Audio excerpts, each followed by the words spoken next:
The first panelist of our presentation today, Salah, Paulus, Eckhart of Microsol.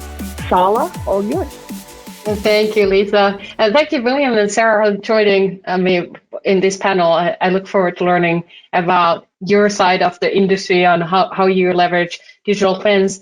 And I work for the internal real estate and security at Microsoft. So I'm bringing in, hopefully, the real estate owner's perspective and also like a real estate investor developer perspective, and my own opinions on digital twins.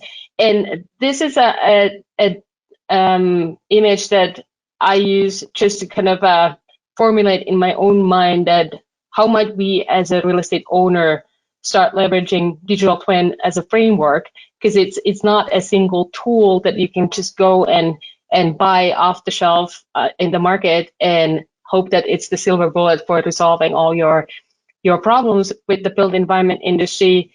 But it's more of a framework or a methodology that then has different tools to support developing the digital twin. And I'm taking the end user perspective into what the digital twin might be for you or might be for me, and thinking about what are the business cases and the use cases for delivering this.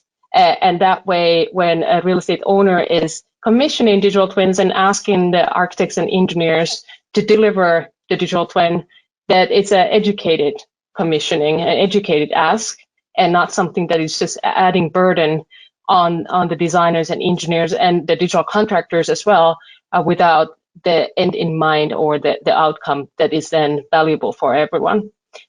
But just to kind of like summarize what this framework is about in 10 minutes, looking at the lower left quadrant, where you're dealing with an environment that might be already low cost, but it's also low performance because it might be an existing city block, for example, a city neighborhood, and tying this into the ambition of major metropolis or even smaller regions in developing smart cities.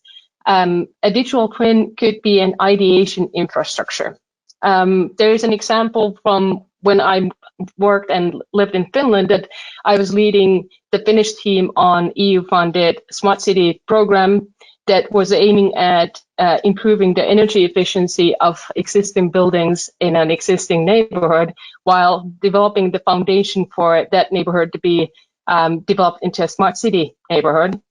And if I had digital twin, it could have been a really great ideation infrastructure for engaging with the citizens that were living in those buildings, that were living and using the amenities in that neighborhood, to really discover that what might people actually want and how might we actually deliver those experiences.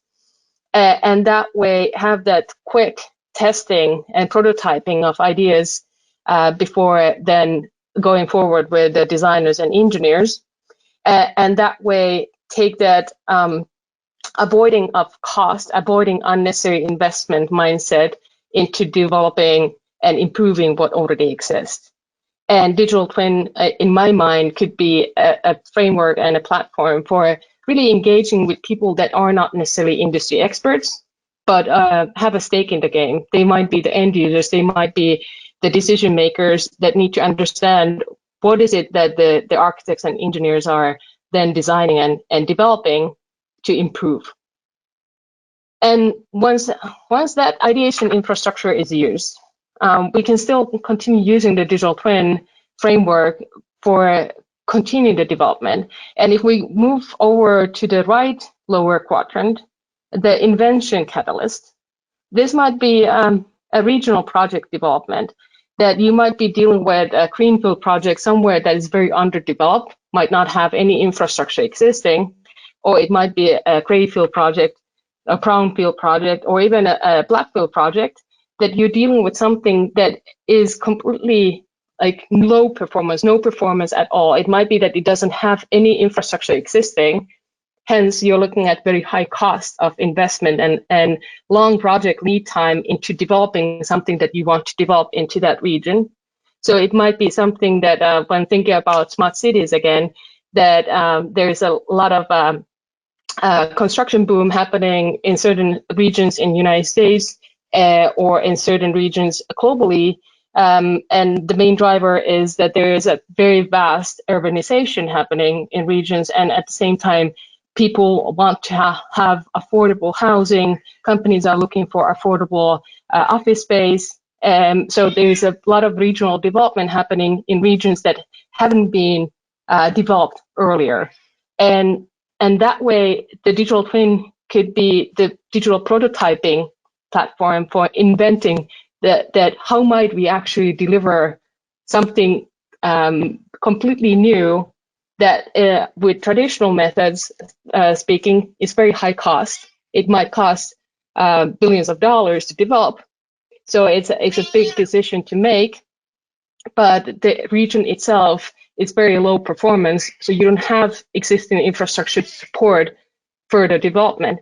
So with the digital twin, if you can already kind of predetermine the total performance of the environment that you're trying to develop, and then simulate it using the digital twin as a platform and analyze it, and that way steer the design and engineering workflow, steer the decision making of the real estate investor, developer, iteroner, to arrive at better decisions that then don't backfire during the design phase and lead into the iteration rounds of changing what is already designed and developed, or changing things when things are already being manufactured or fabricated or built and assembled, or arriving at the situation that everything is built, but once the environment goes into operations phase, it continues to be high cost.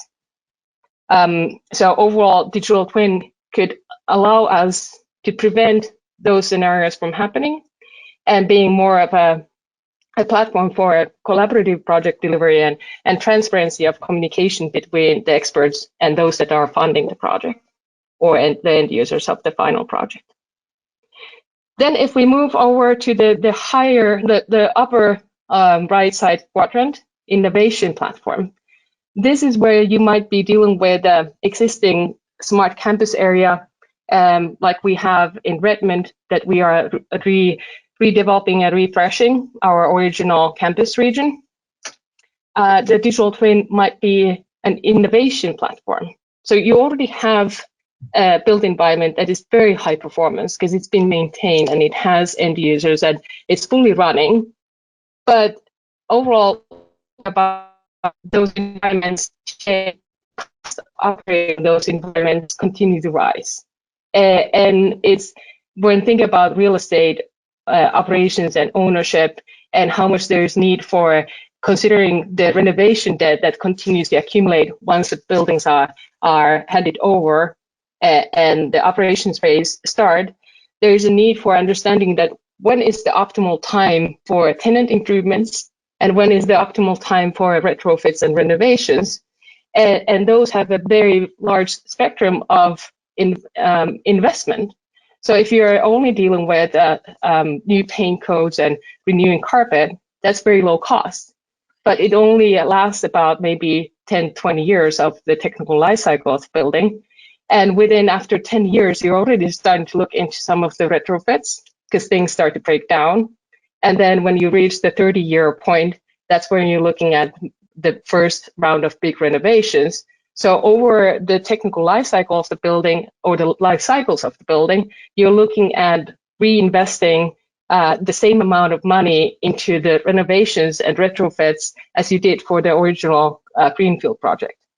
And that's something that shouldn't be forgotten with the real estate owners, and the real estate owners should have a more open dialogue with the architects and engineers who are the subject matter experts on how they actually designed and engineered the building to perform from the social performance point of view. So the end users, what kind of end user experiences they planned and developed based on what the real estate investor developer wanted originally, but then also understanding that what is the technical performance that the building was engineered to cater to the end user experiences. So using digital twin as an innovation platform, you come across as more educated and more meaningful real estate owner discussing with the industry experts, and they are set off on a path to success. And the overall idea is that we continue improving the total performance of our built environment and not destroying also the natural environment in that process. And then when we move over to the left quadrant, higher quadrant of the chart, this is where we are in the perfect world. This is the unicorn of digital twins, that you can use that as an intelligent tool to continue to optimize and harmonize the performance of your built environment every day. So you can then leverage the AI and machine learning algorithms and all these intelligent components of a digital twin to help people make educated decisions and be more proactive about maintenance and predictive about operations. And that way continue driving the built environment at as low cost as possible, but as high performance as possible.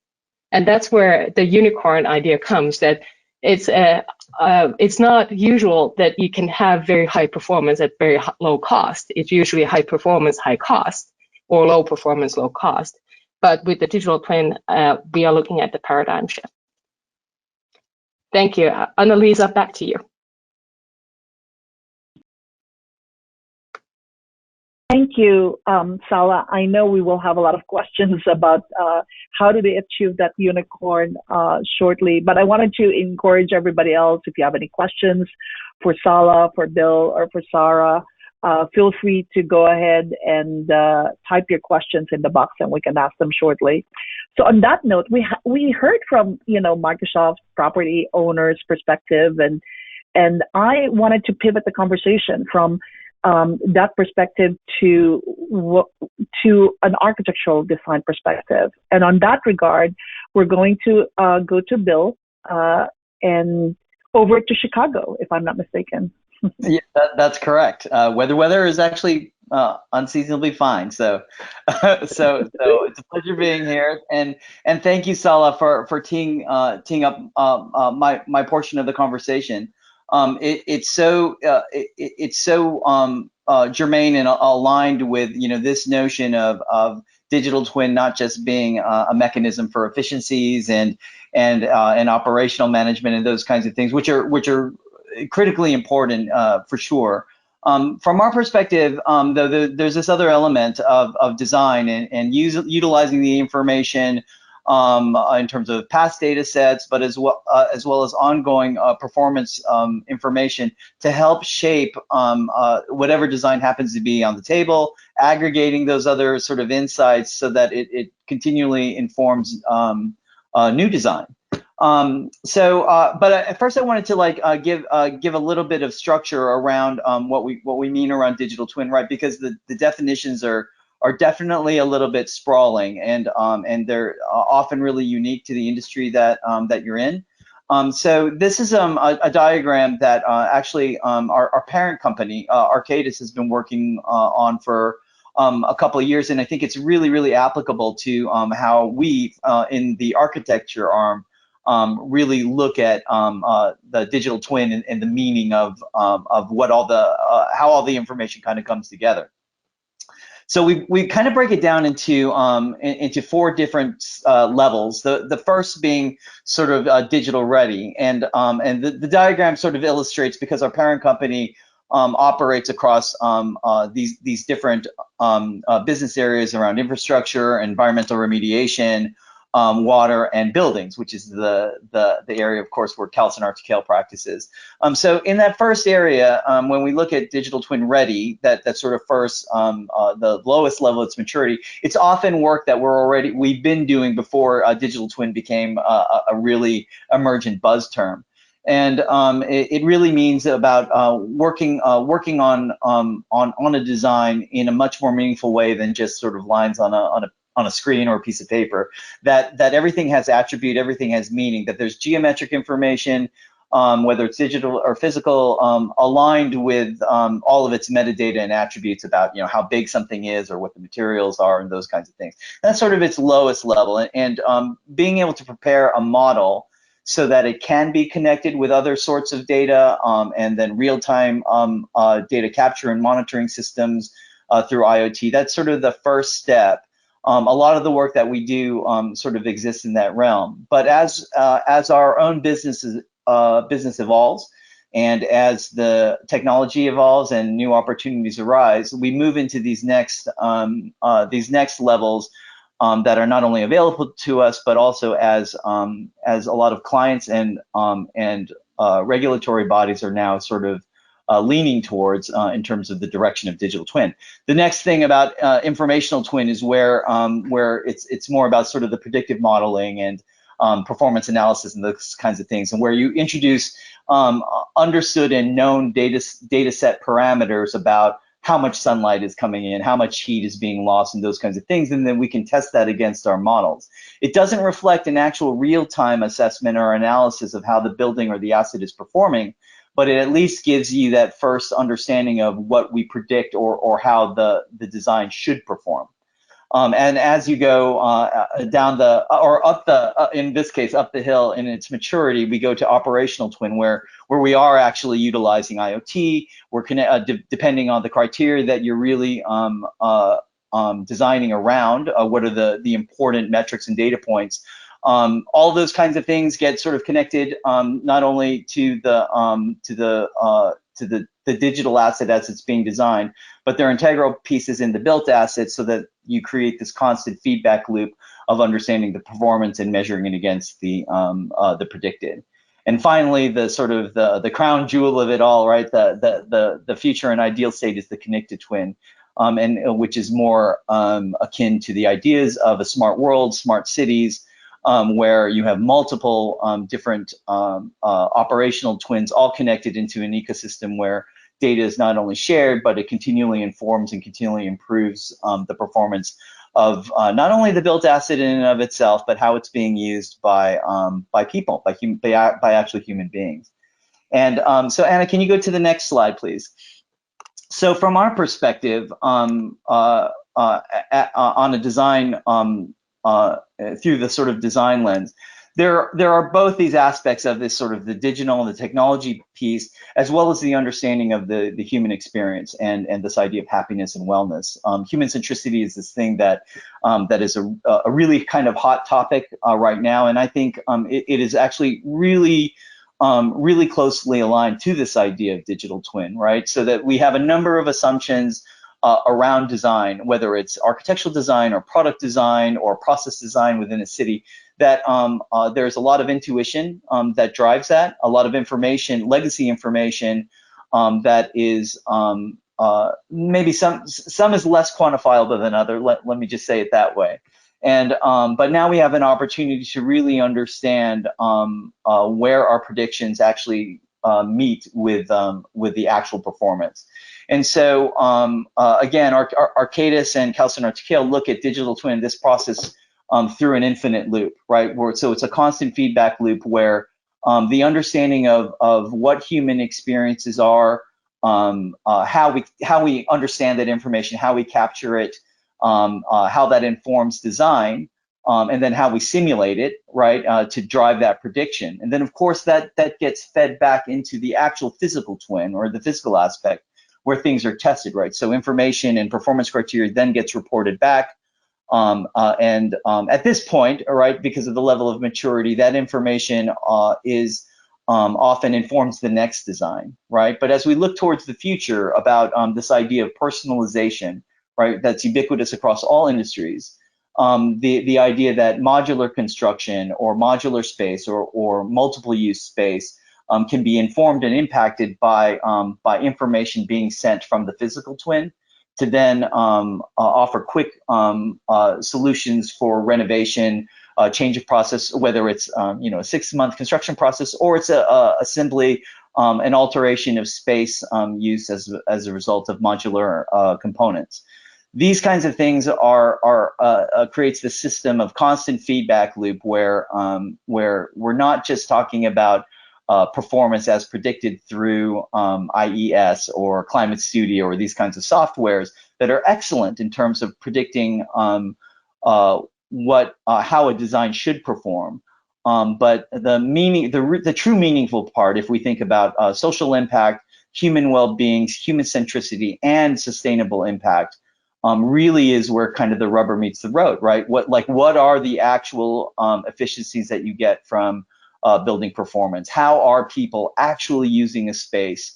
And how happy are they? And what is the level of wellness that they are? All of these things can be achieved through this framework of the digital twin, not just around a reporting mechanism for operations. And so I think, Salah, one of the things that that I think you brought up really that's really important is this level of maturity and appetite for the client, right? And on the client side, whether they're a real estate or developer or a healthcare system owner and those kinds of things, because obviously at this stage of digital twin, there is a cost, right? There is a cost that we don't that isn't associated with let's just say traditional building components. It's a little vague right now about like what is the true value that you're able to get back as a return. We understand these things intuitively, right? But there just isn't enough data to really fully illustrate that. But the good thing is, like, we're human beings, right? And we have logic and we have intelligence, and so we can extrapolate a lot of these things. So really, there's like, we also think about our clients and then the experience around design. And the opportunities of utilizing digital twin at a really sophisticated way or in a simple way, and that's really dependent on the client, right? And it really not even about like how much money they have to spend or what their expectation is in terms of owning the asset itself or just building it to then flip it. So if we think about clients and the appetite in that way. We think about it in terms of like these sort of visionary clients, right? That like, and I would say that Microsoft is definitely one in that category, where they're thinking well ahead, not just in terms of financial performance and fiscal performance, but really about sort of the human experience, the overall portfolio management, and its impact to the entire business of Microsoft, right? And so if we think about those things about how it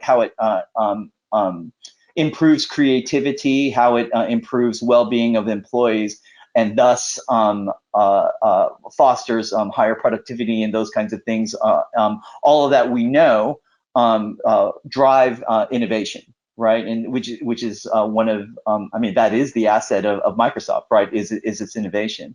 And so their visionary sort of perspective comes first, and then the other criteria about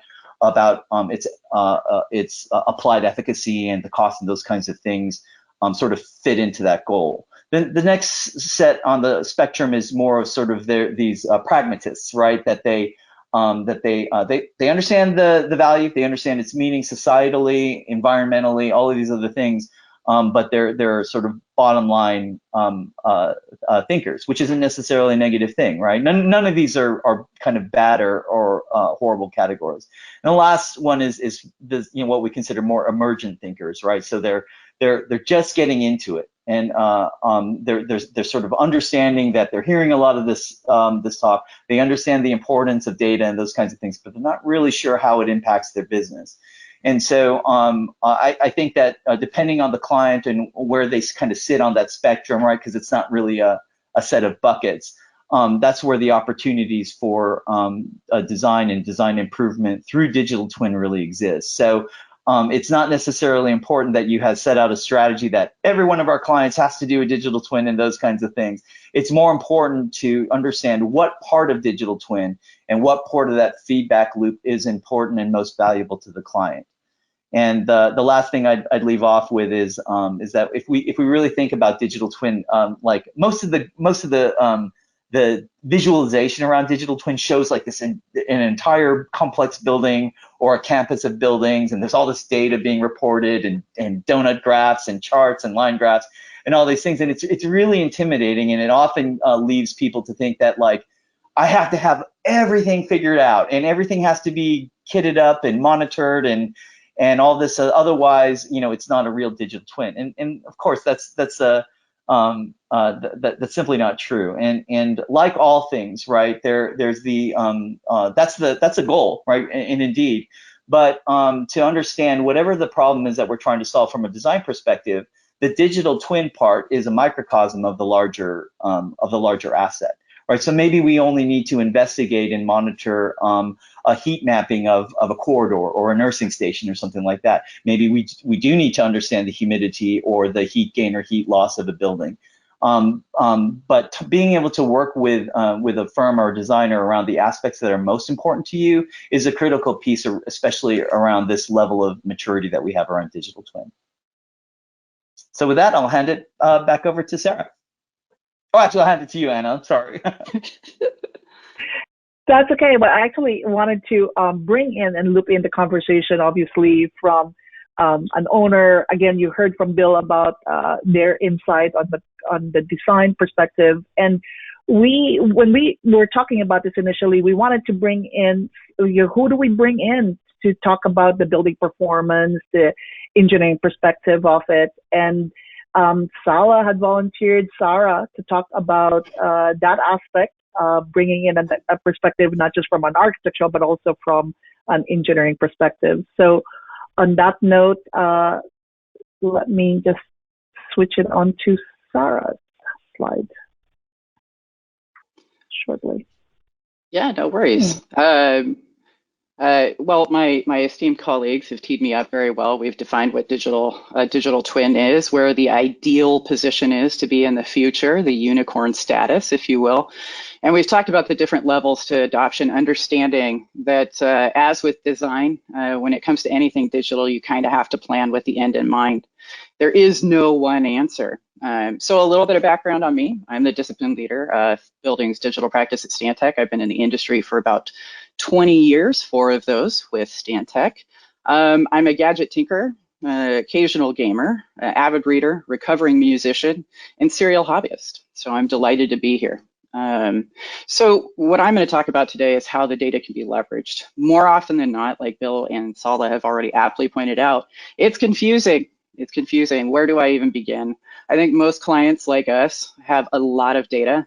Over time, we've siloed it all over the place because we all have our own ideas of logic, reason, and practicality. And more importantly, a lot of our clients and owners have been working with people like us, and we all have different standards. And so as you're getting into this process, trying to decide, okay, what is level 1 or step 1 look like if I want to start leveraging digital twins? The biggest question you have to ask yourself is, what can I even do with that data? And establishing your own priorities. As Bill mentioned, I mean, really, it's understanding what questions you want to ask and have answered that determines what type of data and how detailed models and things like that need to be. So I'm going to talk a little bit about how that data can be leveraged, and then I'm going to talk about some of the challenges and just some things and considerations to keep in mind as you start to begin your journey. Obviously, you have 3 experts sitting right here, and I'm graciously volunteering each one of us to answer any questions, not only here, but definitely reach out to us should you be venturing and embarking on this journey in the near future. So asset management, we already talked about that. So we've talked about systems performance, taking a look at how they measure against how it is they were designed, helping inform the future design, or more importantly, that next asset that you have. But you can keep track of any data. You have to think of it as a garbage in, garbage out. Any information that you put in this environment or you append to, you can extract. If you want to know the last time that you changed out paisley carpet in one of your buildings, or how many buildings have paisley carpet in the first place, you can do that. If you want to take a look at your systems performance, monitoring and maintenance, and do a facilities management tie-in, you can take a look at that. You can do systems performance. You can compare and contrast the systems, maybe understand what the correlation is between each of them, why they're doing what they're doing. Or more importantly, how are you leveraging all of your space, and why is one building more of a money sink and operating more inefficiently than another? You can go through and do that and do the validation of intended versus actual performance. Maybe you want to start training your building. Maybe you want to start training your building and its systems to operate totally autonomously so that it's more adaptive to existing conditions, and more importantly, that you are prepared for that post-pandemic response. Hopefully we don't have another one, but if we do, you could use that information and a digital twin environment to do some scenario analysis. So maybe you want to take a look at and study how your HVAC systems compare and contrast to your acoustical sensors, so that you're looking at population density and having to increase your outside air in order to accommodate that. This could do that. You absolutely could. So it's training a system to proactively and autonomously adjust for the changing conditions. But like the sample that I happen to have here on the slide is walking a client through this particular journey. More often than not, we find that clients in trying to take that first step really want to understand, more importantly, what they have and how they're leveraging it. So in this particular instance, you can actually use digital twins not only to take a look at your system's performance or take a look at your assets, all very valuable, but you could also do it for master planning. And so in this instance, this is a healthcare client. So they had a combination of owned and leased space. They wanted to go through and validate their existing plans based on industry predictions of rise and increase in elder care and pediatric care. But there's a lot of different dependencies that happen there and a lot of different informational needs. So that's where things get interesting too. There are many different consumers of the information that come out of digital twins. So the type of reporting and the things that you're looking at are going to vary based on those needs. So in this instance, specifically with healthcare, the client wanted to take a look at, based on our owned and leased space, do we have the ability to expand and accommodate in our existing footprint? And if not, what are some things we could be doing differently? And also, hey, maybe there's an opportunity to take a look at how we're leveraging that existing space. So with each 500 beds that you want to add, there's a contingency or some parameters that include a quotient of nursing, nutrition, and parking. And so what they wanted to do was be able to validate that. Are we teed up for success in the future? Is there the ability to contract? Maybe we're just not leveraging our space as efficiently as we could. So we built a solution to help do that. Again, it's all about what are those questions you're trying to ask and answer. Some other things that you can do, wayfinding. So you can take a look at how you can leverage different types of visualization technology. This is incredibly important when it looks at your patron, end user, employee engagement, emergency evac and response, personal office signage, and environmental controls, digital signage to make sure that people know exactly what to do in the event of an emergency. And then Bill already touched on this too. I mean, another opportunity too is to take a look at health and happiness and how does that weigh in with all the other environmental controls that you happen to have going on in the building. Another use case is security, right? So we, I think, at least I do, as a very large self-appointed nerd, the more efficient and cooler technology gets, unfortunately, the more demanding I get as well. And we like to have things instantaneously. We like to have all the information at our fingertips all the time. And we don't want to carry a bunch of club cards or access badges. We want our phone to contain nearly everything. So what if that digital twin solution that you happen to be working with integrates with all the mobile devices? There's a lot more information that you can surface and a lot more functionality that you can incorporate. So integrated security or visitor management, lockers, parking, building space and access, vehicle charging, or heck, the building reacts as you walk through it. How great would that be? All of these things are absolutely possible once you start getting into the digital twin environment. So now that I've told you that, you're like, great, Sarah, that's awesome. Where the heck do I even begin, right? And then more importantly, what are the things that I need to keep in mind as I'm trying to embark on this journey? Because that's a lot of stuff that I could do, which is great. So what are the things that I need to be aware of as I start considering this path? So some of the challenges that a lot of early adopters are running into isn't just the sifting of data and trying to figure out where to begin. That's certainly a portion of it, but it's the democratization of data, right? So we all know that data has value. Not the data itself necessarily. I mean, there's an argument for that, but how to leverage it is really the competitive advantage. But it's value to each of us. And there are very good reasons that people wouldn't necessarily want to openly share that. So understanding what questions you're trying to ask and have answered will really tell us what type of data it is that you need to get access to and start having those conversations sooner than later. Remember how we were I remember when I first started my career anyway, that we would charge people for drawings, any kind of record drawings and things like that. We're starting to see that with data as well, as people are trying to figure out what is that value proposition as a result of sharing information. And then of course there's data privacy, security, and other regulations around information, data share, and storage. Then there's data normalization or curation. So any system is garbage in, garbage out. You get a lot of duplicate information when you're importing model geometry. And then unfortunately, because there are multiple points in the continuum, to Bill's point of when do you start and when do you bring this information in, not a lot or not all content is actually within all of the models. So sometimes it depends on what your goals are, but when you begin to bring these models and this data into the solution can be very, very dependent upon what those goals might be, right? And while there are many schools of thought at this time, we're still developing standards and industry benchmarks for what a digital twin is and how we organize that data, and then how it should perform. We also have the interoperability of disparate systems. Anybody who's been in this industry for any great deal of time knows that most of the applications that we tend to use don't actually play nice with each other. And then on top of that, a lot of our buildings, these smart devices, have their own proprietary interface, their own APIs, their own software. They don't actually all talk to each other. So it's just something to keep in mind. A lot of contractors are switching, which is great, but it's just a consideration. So where to begin? I think the biggest challenge is taking a look at your data, understanding who your different subject matter expert groups are. So what are those different informational needs?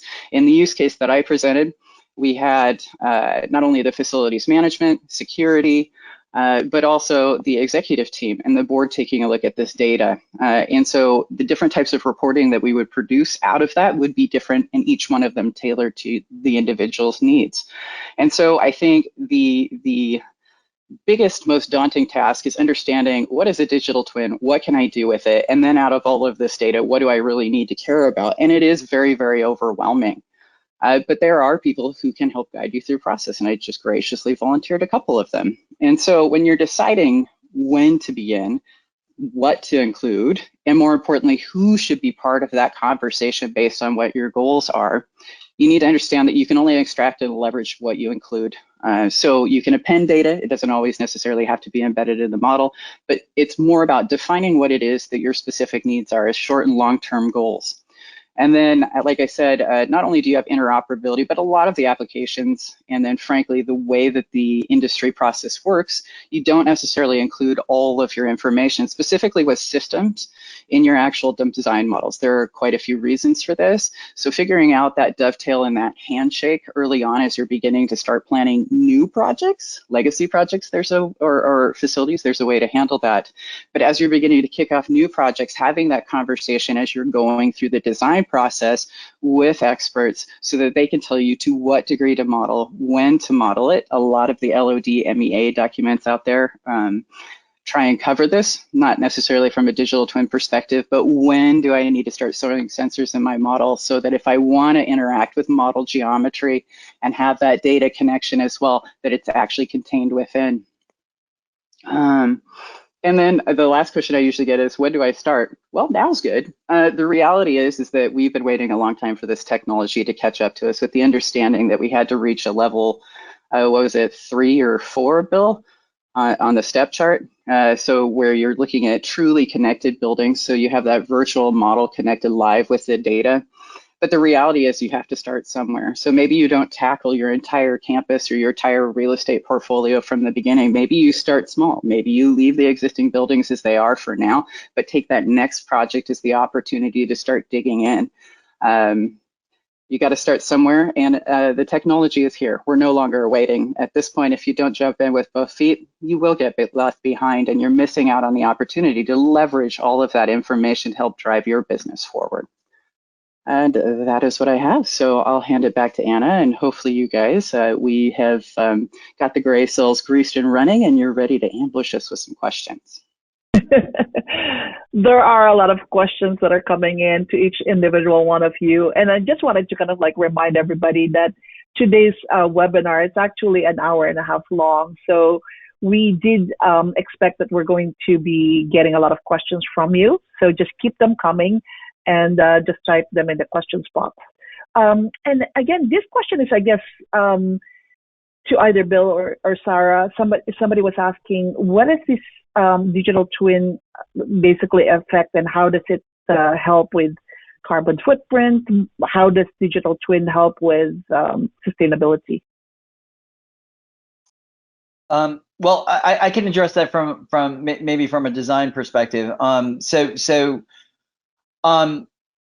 Through the process of design, right, there's always this, again, when we talk about measuring or analyzing the design the information that we get back about what how much carbon it uses, what the energy intensity usage is, what the daylighting impact is, all the fluid dynamics of wind, how that impacts the overall temperature of the building. These are all things that, again, are highly technical. There's incredibly sophisticated software designed to analyze and predict this.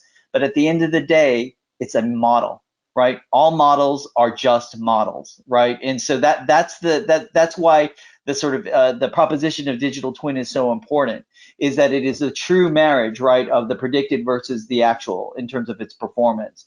So with all of the things around sustainability and impact studies, for anyone that's super nerdy about that kind of stuff, myself included, is that we understand that that so much of it is prediction based.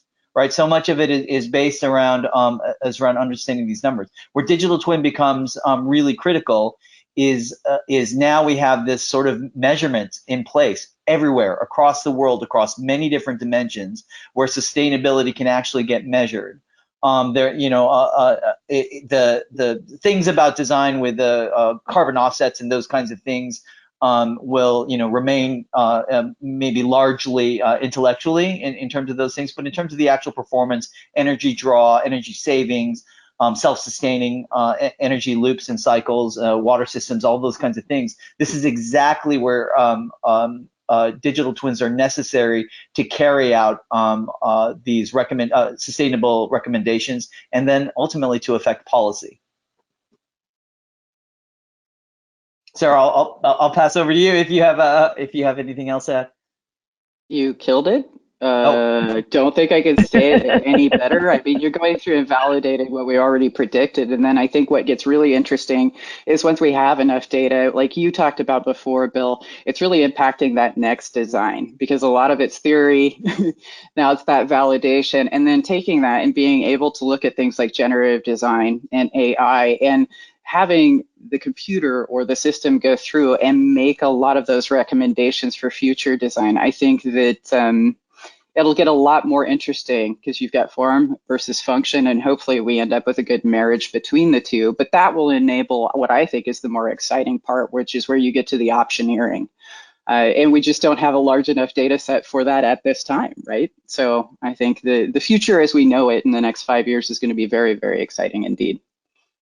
It's such a good point, Sarah, and especially about, when we talk about the application of machine learning and building out true AIs, those the criteria for the algorithms, right? Like, I mean, that's a necessary point that I think that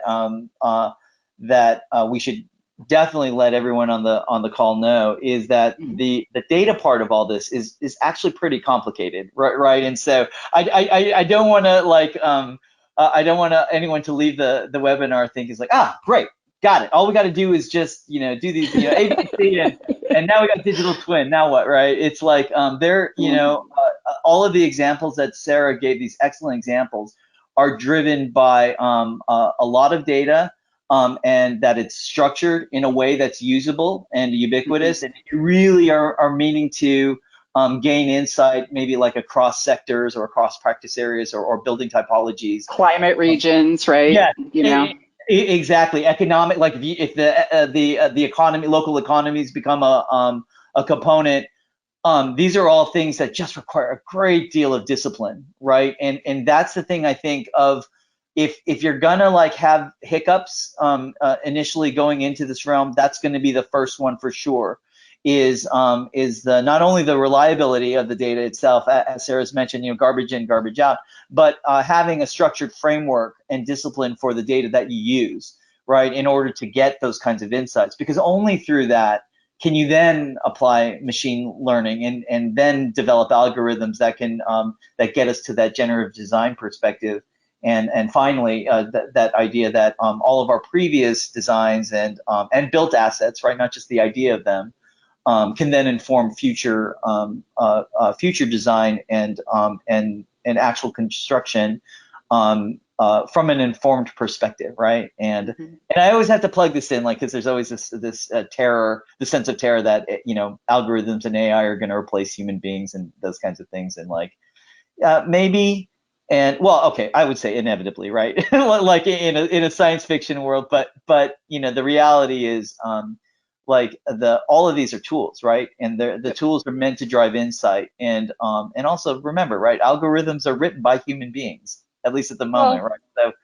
And to that one, you just say, I mean, it's an evolution. As technology evolves, so do we. And I think what the interesting thing is that a lot of people have predicted, I think, a long time. They think that the role of the architect, the engineer, the digital practice people, whatever, right, will change dramatically and will get negated by technology. But I would argue that the conversation changes, right? I mean, so we spend in AE a lot of time modeling, remodeling, modeling again, things like that. And I would argue that from an owner perspective and even from a practice perspective, that's not efficient, financially or otherwise.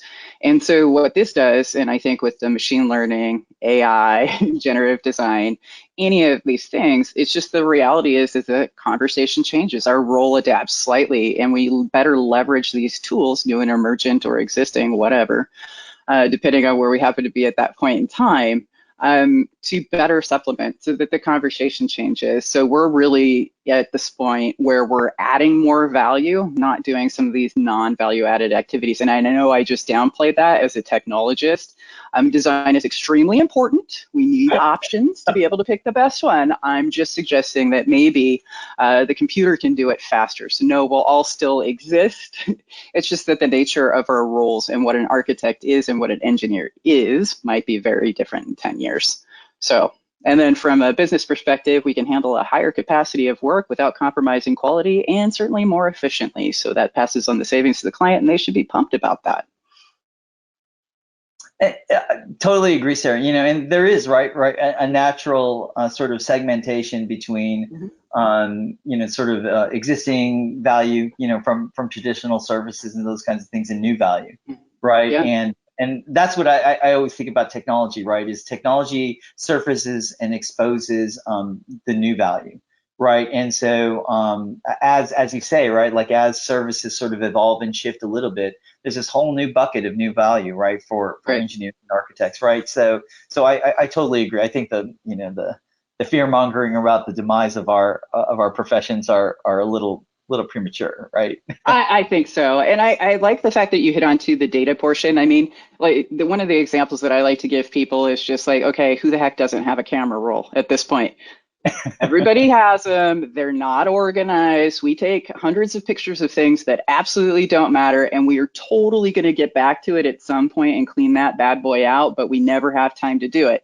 Now multiply that by like 1 million, right? Because as an organization, most of us have a lot of data and it's not structured. Each one of us has information squirreled in our honeycomb hideout. We have a lot of proprietary or legacy information, some of those industry best practices and things like that that are captured in the minds of some of our more senior individuals, et cetera, et cetera. And so it's like, okay, well, where do I start? So that's why, trying to suggest that if you guys start simple and you take a look at what are the big questions, a couple big things that I really want to better understand. What are those questions that I have? Am I using my space appropriately? Could I be looking at master planning? So out of all my own and leased space, am I prepared for the future? Or more importantly, how do I react to the next major event, if you will? And is there a tool that will allow me to do that? Well, this is the place to start. And so it's starting small. I think it's going through a session and trying to plan, even internally, what are those types of, what are those different informational groups? If we could have the utopic or unicorn state, coolsies, make that our long-term plan, but what are those short-term steps in between? What's that minimum amount of information that I need in the next week or two that could probably help me? You're not going to get it in a week or two if you don't have structured data, but you will get close, right? So I think that's one thing. And then the other thing that I want to bring up too is more of the security portion. I mean, obviously we get lots and lots of messages, stuff is popping up on every kind of social media every day, right? Like, oh my goodness, this morning, if you play Call of Duty, watch out when you're getting Steam invites because you could be hacked, right? Like, so it's every single time we turn around, there's something when it comes to security or a data privacy issue. And so one of the other things that we've been noticing too is that a lot of these buildings will get smart devices in them, but a lot of times the client's own IT won't allow us to access those smart devices directly, or they shut them off automatically. And so that's another thing to take into consideration. So when I'm talking about the multiple different stakeholders or informational groups that need to participate in the conversation of digital twins, especially if you're going to go to the unicorn status, there are a lot of different subject matter groups that need to be brought into the table from the client perspective, your IT team, so that we can talk about security and privacy. Then there's decisions to be made of, do you want to manage your data moving forward? Do you want somebody else to manage your data forward? Do you want it on-prem, or are we cool with the cloud? So there's a lot of different things that have to come into play. And so I think if you start going through those basic questions, starting with the data first, understanding questions, focus on the questions, then get somebody else to help you navigate the data part. That is the best place to start to tee yourselves up for success. Being specific about what it is that you want, the questions you want to ask and answer, and then you can start figuring out, okay, now where did I hide all this information, or where is it scrolled away?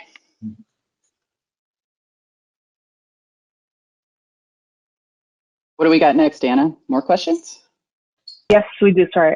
Yes, and then one of the questions was really more about a case study. They wanted to find out, well, it's great to hear about the journey, but they actually wanted to find out, has digital twin actually been in a building before, and what kind of feedback it is for real life performance. And maybe I'll start with Salah. I mean, how's Microsoft's building? Nice. So we've done a few prototypes of the kind of digital twin that we, as a real estate owner, would want to use for maintenance and operations. So overall, it's now figuring out what are the components that we need to have. So like what Sarah and Bill said, that you have to be enlightened as a real estate owner to really understand that what do you want to get out from digital twin? Because if you try to outsource the development of digital twin, it will be outsourced to whatever caters to that outsourced organizational person's personal needs. And when thinking about the AEC industry and their use of digital twin and what the operations and real estate owners want, they are completely different types of organizations. So we, as a real estate owner, we are part of a finance organization, so we think like accountants and we think like finance people. And then when having discussions with Sarah and Bill, they think like an architect and engineer. So how do we marry those together and then make the digital twin solution something that supports them in developing the future outcomes of our built environment while we're still looking to operate our legacy portfolio on daily basis, maybe using the same platform and the same components. So that's something that we are currently kind of discovering and having those transparent discussions, that how do we actually cooperate together and start breaking down those silos that traditionally exist, and then have the discussions that where do we host the data? Who accesses the data? Who is the manager of the data? Do we want to do it ourselves, or do we want to outsource that? And that way, figuring out who are the stakeholders and how do we make it as data secure as possible, because we have very high standards into data security and all the data management. But then again, as a real estate owner, we want to be buying services rather than performing everything ourselves. It doesn't make sense to like silo everything inside our own organization, but really think about sustainability from the socioeconomic point of view, that how do we actually work with the local vendors and that way generate the business for them and gain the benefits of those services for ourselves.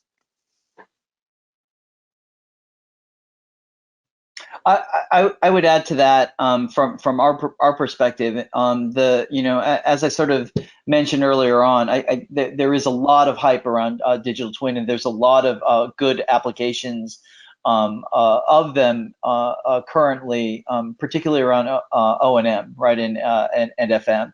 And I think from our perspective, our real case uses that we have at Calciner Scale is so we have censored up a number of our office spaces. We're kind of going through this this testing and proof of concept for ourselves. And we've taken that information and we're building out our own just sort of crude a digital twin platform using Microsoft's Azure digital twin framework. But as well, our interests are in also visualization of the data, and so we have a pathway out also using from the digital twin hub. We have a pathway out using technology from Spatial Flow that exports it and imports it directly into the Unreal Engine, so that we can use agent testing and these other things to sort of give us different types of insights. When it comes to actual clients, the closest we have in terms of real-time uses, we actually have a technology group, a client-facing technology group that has been specifying and designing spaces with sensors for years, right? This has been going on for the IoT, the early stages of IoT in terms of improving building performance, whether it's measuring humidity or managing elevator transport in a more intelligent way. But those things haven't yet been aggregated into a platform yet, at least for these clients. But that's precisely why we're doing internal experimentation, and looking towards, as Salah has mentioned, looking to collaborate with external partners that have more experience and have a little bit more leverage in that space to sort of help accelerate the offerings that we plan to give. Sounds great, thanks. And also, one of the other questions was really more about, when do you start the digital twin concept? Somebody was asking, well, is it even possible to do it from a conceptual phase? And how do you assemble the information across different information models? So unequivocally, yes. And in fact, the sooner that you start thinking in terms of digital twin at the beginning, the easier and the better your outcome will be. I mean, so Sarah, you mentioned that as well, right? Is like really understanding what you want to get out of going through this effort, because it is work, right? There are specific things that you need to do in terms of data structuring, interoperability with your softwares, having a framework and a standard for the data that you're using. Like, all of these things they are explicit, amounts of work. And so the sooner that you can inject that into the overall process, the better. And some of these things are going to seem mundane, right? Like like if you're using, if you're still inheriting like 3D, Civil 3D files or AutoCAD files, and then you have a designer off that's using Rhino or SketchUp or something like that, and then you have your production team using Revit. I mean, whatever it happens to be, and then you have a performance-driven design team that's utilizing Climate Studio or IES. You have all these different sources of information, and they're handling different types of geometry and attribute data that's assigned to the geometry. And so, like, in order to really, really make effective use of it, you have, like all things in life, right? You have to have a plan, a really good plan. The sooner you have the plan, the easier it is to make adjustments over time. The deeper you go into the project or the process, whether it's design, engineering, or construction, as we all know, the deeper you go into the process, the more difficult, the more costly, and the less impact that those changes will have, those little interventions. So from the get-go, I always advocate, if you really want to do this, and if you need to do this, if the client wants this, it has to be done at the beginning. Mm-hmm. And speaking of the beginning, I mean, I just wanted to find out, somebody was asking really more realistically, right, that the benefits really is great for the owner side. They felt, the architectural engineering firms, at least from a question from Plumman, he said that BIM didn't allow them to increase their fees, the design fees. Bill's laughing. Yeah. While it produces higher standards and more detailed deliverables. So how is digital twin different? The benefits seem to be tilted towards the owner and the GC, and while the design firms, want to find out what are the required services for the level of development and additional services. So do you want to talk about cost and benefit, Sarah and Bill? Sarah, why don't you go first, since I just spoke last? Sure. So cost and benefit from just the owner's perspective, or are we talking AE? No, for AE's perspective, I believe. From the AE perspective, well, I would like to think, much like doctors take a Hippocratic oath, that we as designers have something similar, right? Where we look holistically at the design and we're trying to do what's right for the client, right for the community, and right for the environment. And we certainly believe that at Stantec. So from an AE perspective as a practitioner, I want to know how my buildings are performing and how the designs are performing against the original targets and the theory, right? To Bill's prior point, we want to make sure that we continue to inform our designs, understanding the changing priorities, like carbon, I think should have always been a priority, but hey, much like digital twins, it's becoming more and more popular, right? And so I think informing the next design and making sure that we leverage that information, try to establish industry standards and best practices, and more importantly, start working on what that future technology is that is going to allow us to deliver design more responsibly, more efficiently in the future is incredibly important. Now, from my perspective, with what I do and where I work, I want that data. I want all the data. I'll take all the data that you can give me. Why? Because I'm absolutely not only building a digital twin platform that kind of does all the stuff that we talked about today, but it is going to automatically generate designs. We're already working on it. And so we want to be able to provide our clients with a higher degree of predictability, more efficiently, and at a more competitive price point than anybody else. So the more data that we have, the more lessons that we're able to learn, and the easier we're able to share that throughout our organization for our collective benefit, that automatically translates to cost savings to the customer and to us, right? You already hit on it. It's not like we're going to get an insane amount of more money or the margins are suddenly going to get bigger. It just never happens. And that's the best part about technology too, right? So the more efficient technology gets, the more that we want. And, honestly, the less we're really willing to pay for it. I mean, we'll pay thousands of dollars for a phone, but data, what? Right? And so you want to do this. That would be my 5-second spiel. I mean, clients are going to want these things included. It's kind of like BIM and the translation or the evolution from 2D or SketchUp or even hand drawing into the Revit environment or, the Bentley environment, right? There is a savings. We know that clients are going to demand it more and more. Our clients are smart. They're very intelligent. They know how they could be using this, even if we don't. And so we need to be prepared in anticipation of that demand. So if you aren't doing it, regardless of the margin status, you will need to do it in the future because our clients are going to want it. And if you're not prepared to dance, unfortunately, you're not going to get asked to the party. That would be my simplified version. Sorry, folks, you got to bear with me. I'm beginning to lose my voice. It's allergy season, and unfortunately, I'm allergic to the Pacific Northwest. Who knew? That's not a great situation, Sarah.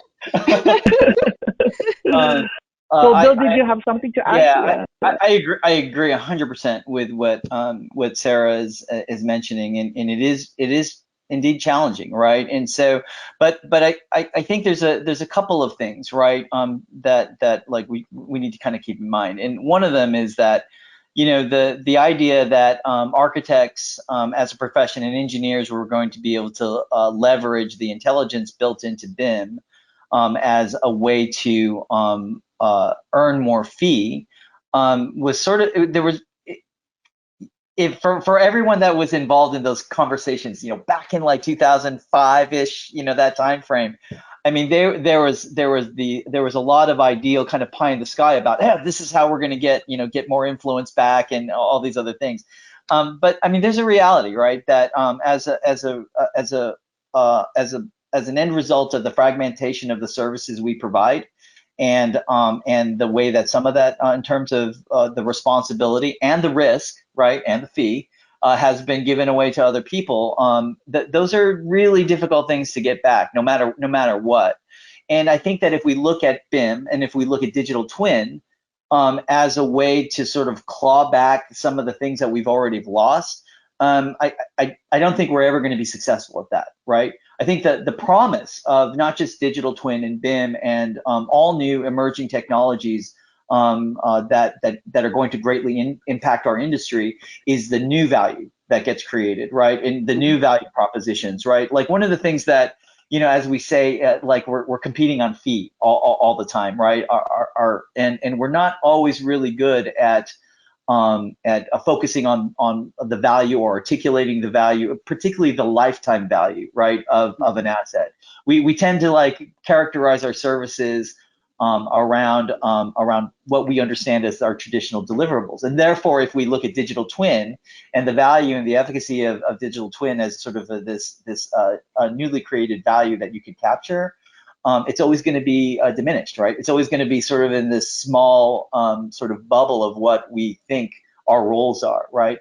But the thing we know with all certainty across all industries is that the most successful companies, the most successful innovators are the people that think outside of that little, their traditional little bubble or swim lane, whatever you want to call it. And I absolutely believe that digital twin and BIM, because look, for us, right, BIM is the key authoring tool for the digital twin. And so they're going to be intimately related. Whether that BIM gets driven by automation or still by human designers and engineers, that's a separate discussion. But they're intimately related, and so the value are intimately related.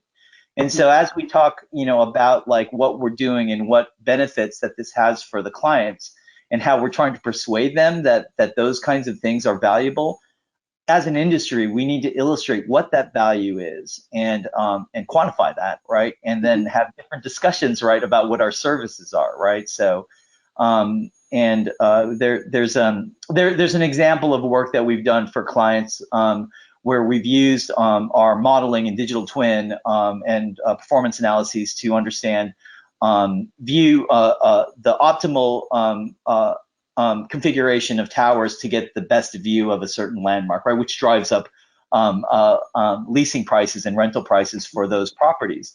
And so, we ran these kinds of experiments, and it turned out, we optimized the solution, and the client had informed us.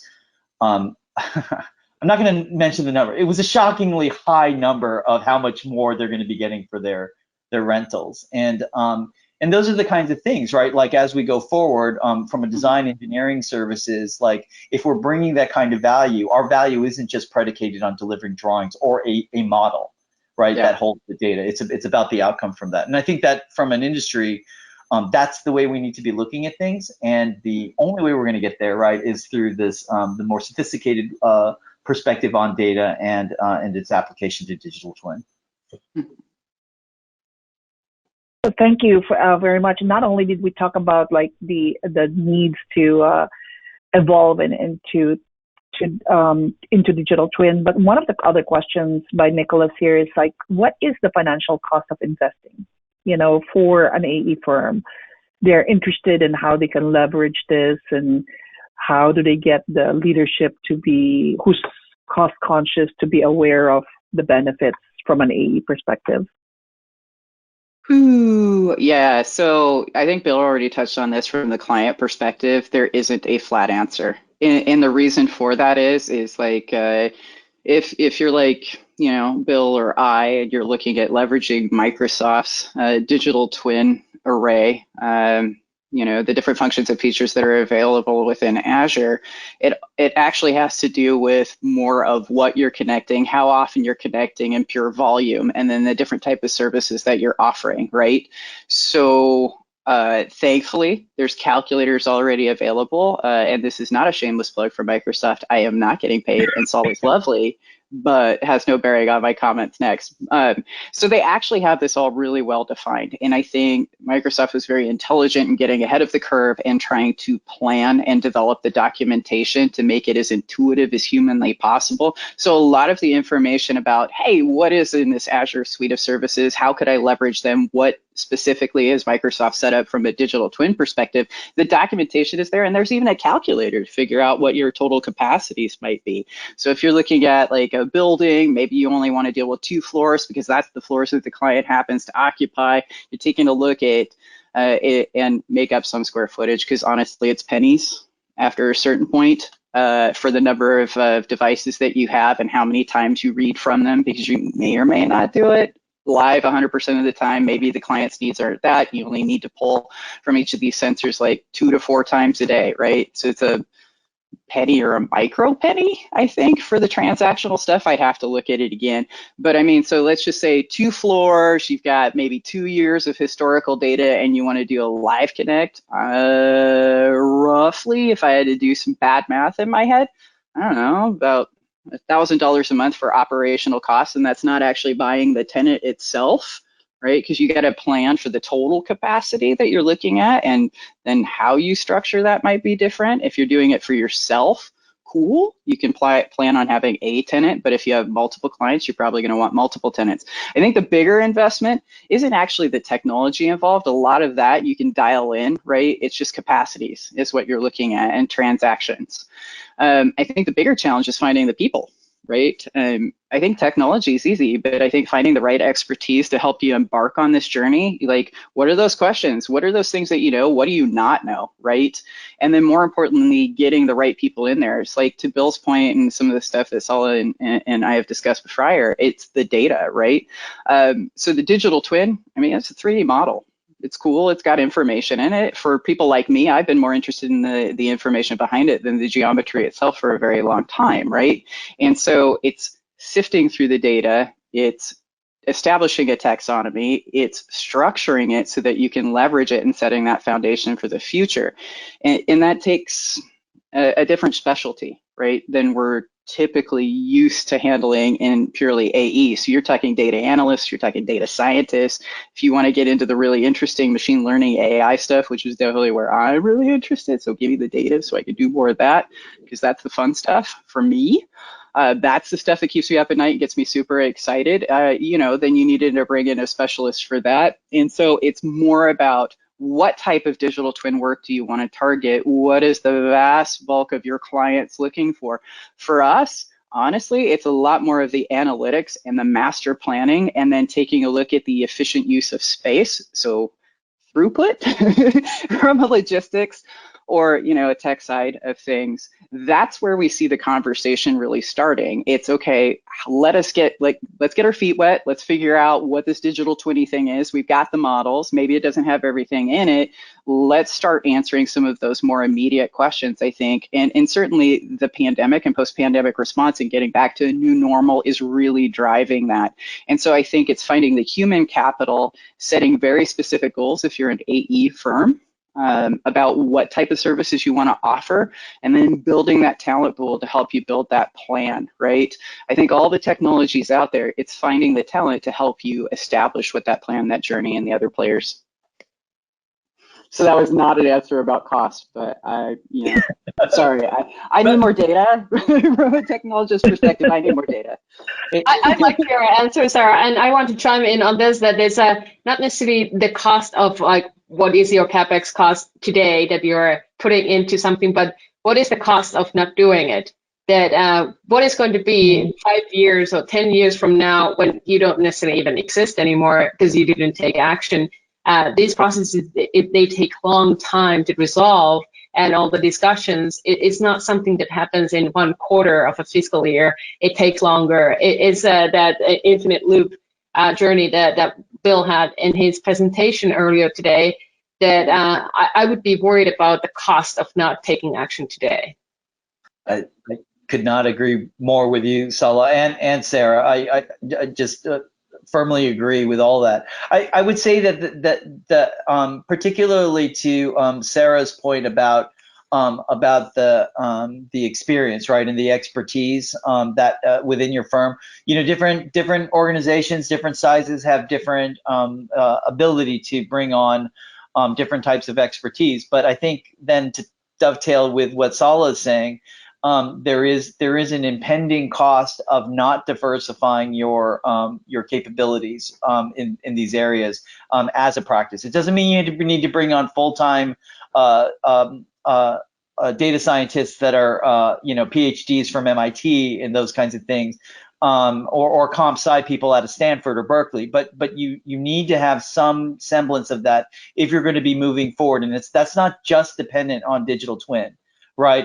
So there is a shift in the dynamics of what we do. Not just architects, not just engineers, but for owners as well, right? That there's an element of efficiency and optimization to reduce costs, but to be competitive, right? There are new solutions that can only be driven or gleaned from utilizing this kind of technology, and the point of view and the perspective required to implement this within your organization, right? Mm-hmm. So I totally agree with Sarah. I think the actual cost of the technology to buy sensors, either utilize a platform like Schneider, right? You can buy IoT from Schneider or Siemens and just use their IoT platform and then feed that into something else for digital twins. So those costs are actually pretty marginal, right?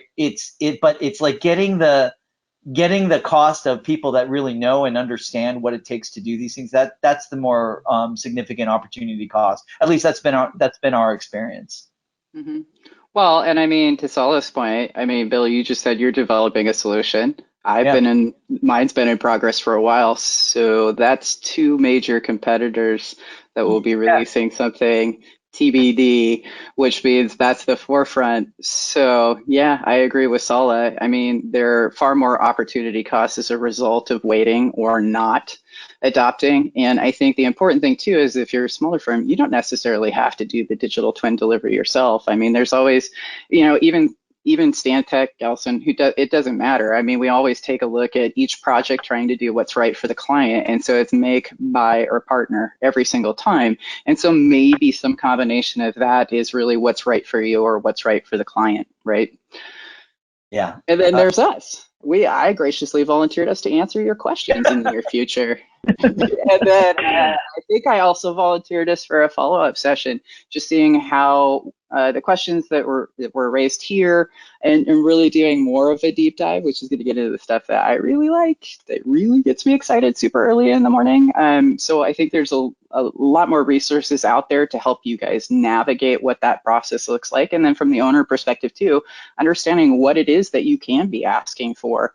You don't have to do digital twins and jump into systems management performance right away and trying to get one system to rule them all and then looking at the comparative analytics as a result of that. You can dial it back really far, look at basic massing, and just take a look at how you're leveraging that space versus your master plan, and take a look at how you're leveraging your real estate portfolio. And maybe there are other ways that you can think of to leverage this data, like from a profitability perspective or something like that, to Bill's point, so that the potential uses are nearly limitless. But now is the time to start making the plan.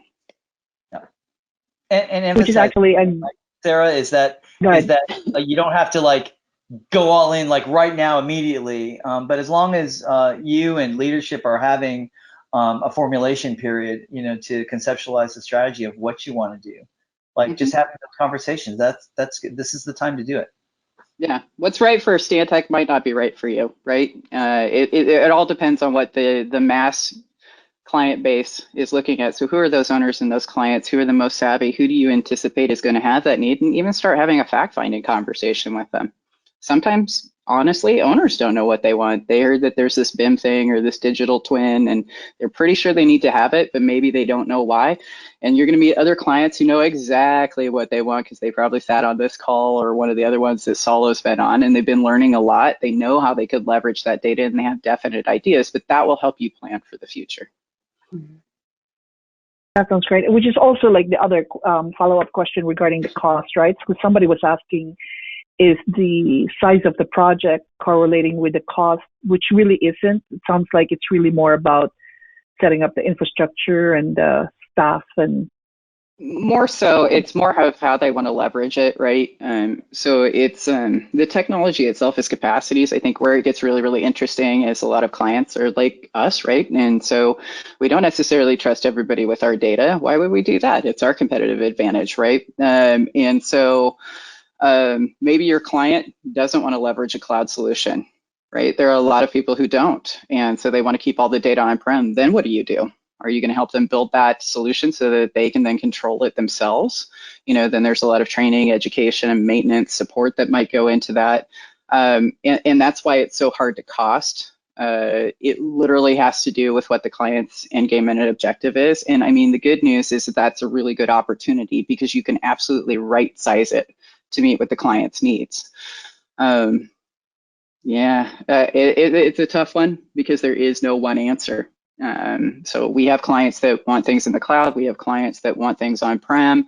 Some people want to run things themselves. Other people would rather not have to worry about it because that isn't their core business. And so it really depends on the client. That's why I can't give you a number. It could be $7,000 or $7 million. But the good news is that if you're already in some sort of parametric modeling environment, you probably have a lot of the content and the information that you need. It's everything that appends that. So all those smart devices that then need to correlate to those components within the digital twin. That's where it gets interesting. So you're looking at the geometry every day. You could literally do a box that contains all the information for like a bathroom core and not show any of it. But the reality is that we need to be able to tell that story because people perceive information in a different way. So more than often than not, you're probably going to have to add a couple of additional devices, but it's not a showstopper. So I don't think the bulk of the spend is on the model side if you're already in that environment. It's more about figuring out what data you need to leverage, getting it organized, and then making sure that you set the tone and the expectation for all future incoming information.